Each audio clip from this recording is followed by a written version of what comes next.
श्री गणेशाय नमः. श्री सरस्वते नमः. श्री गुरुभ्यो नमः. श्री दत्तात्रेयाय नमः.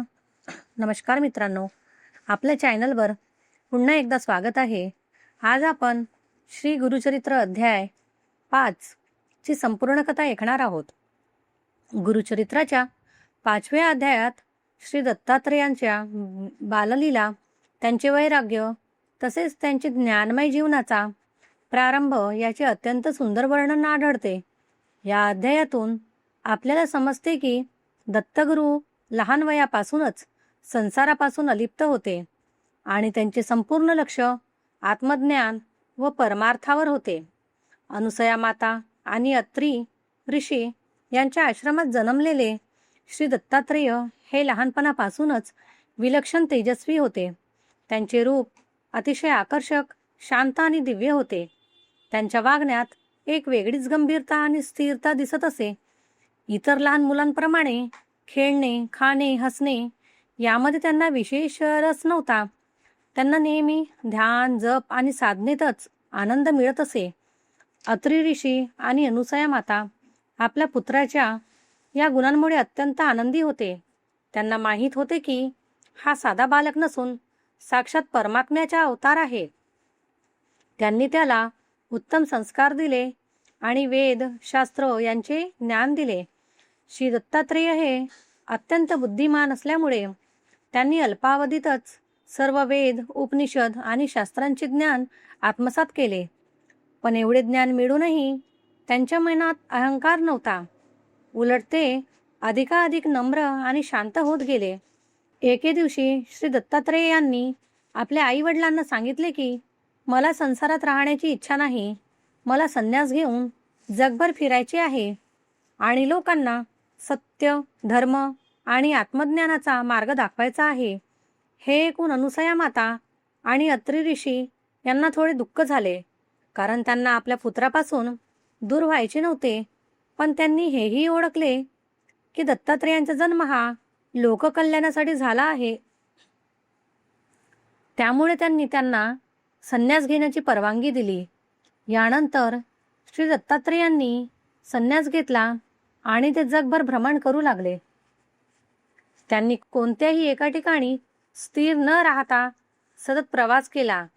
ते जंगल, पर्वत, नद्या, तीर्थक्षेत्रे येथे फिरत असत आणि साधूंशी, संतांशी संवाद साधत असत. या प्रवासादरम्यान त्यांनी अनेक गुरु मानले.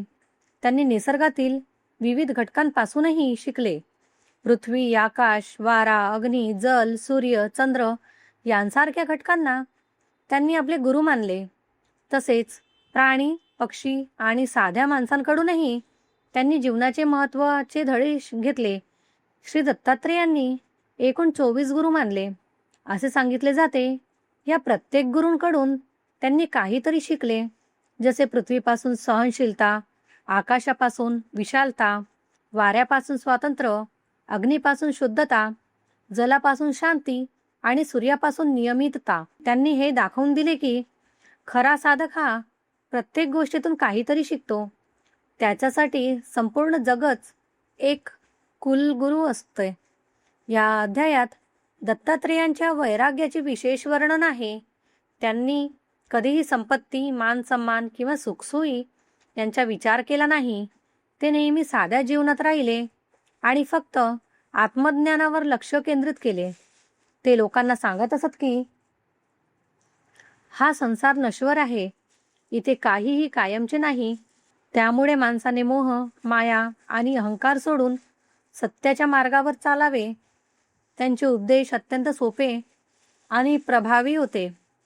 ते कोणालाही कठीण तत्वज्ञान सांगतच नसत, तर साध्या उदाहरणांद्वारे लोकांना समजावत असत. त्यामुळे सामान्य लोकांनाही त्यांचे विचार सहज समजत.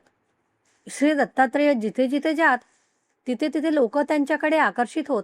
त्यांच्या दर्शनाने आणि उपदेशाने लोकांच्या जीवनात बदल होत असे. अनेक लोकांनी त्यांच्या मार्गदर्शनाखाली साधना सुरू केली आणि आत्मज्ञानाच्या दिशेने वाटचाल केली.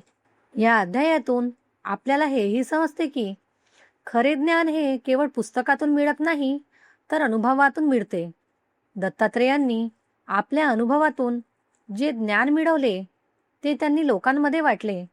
तसेच या अध्यायात गुरूंचे महत्त्व पुन्हा एकदा अधोरेखित केले आहे. जरी दत्तात्रेयांचे स्वतः परमगुरू होते तरी त्यांनी अनेकांना आपले गुरु मानले. यावरून हे स्पष्ट होते की प्रत्येकाने आपल्या जीवनात गुरुचे स्थान मान्य करावे आणि त्यांच्या मार्गदर्शनाखाली चालावे. या अध्यायाचा आणखी एक महत्त्वाचा संदेश म्हणजे वैराग्य. संसारात राहूनही मनाने अलिप्त राहणे, मोह माया सोडणे आणि सत्याच्या शोधात राहणे हेच खरे वैराग्य आहे. शेवटी श्री दत्तात्रेयांचे जीवन हे एक आदर्श आहे. त्यांनी आपले संपूर्ण जीवन लोकांच्या कल्याणासाठी अर्पण केले. त्यांनी कधीही स्वतःसाठी काही मागितले नाही, तर नेहमी इतरांच्या भल्याचा विचार केला. अध्याय 5चा मुख्य संदेश खरे ज्ञान अनुभवातून मिळते. संपूर्ण जग हेच एक कुलगुरू आहे.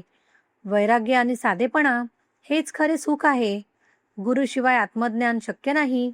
दत्तगुरूंचे जीवन हे आदर्श आणि प्रेरणादायी आहे. जो कोणी गुरुचरित्राचा हा 5वा अध्याय श्रद्धेने वाचतो त्याच्या मनात शांती, समाधान आणि ज्ञानाची ज्योत प्रज्वलित होते. तसेच त्याच्या जीवनातील अडचणी कमी होतात आणि त्याला योग्य मार्ग सापडतो. श्री गुरुदेव दत्त. श्री स्वामी समर्थ.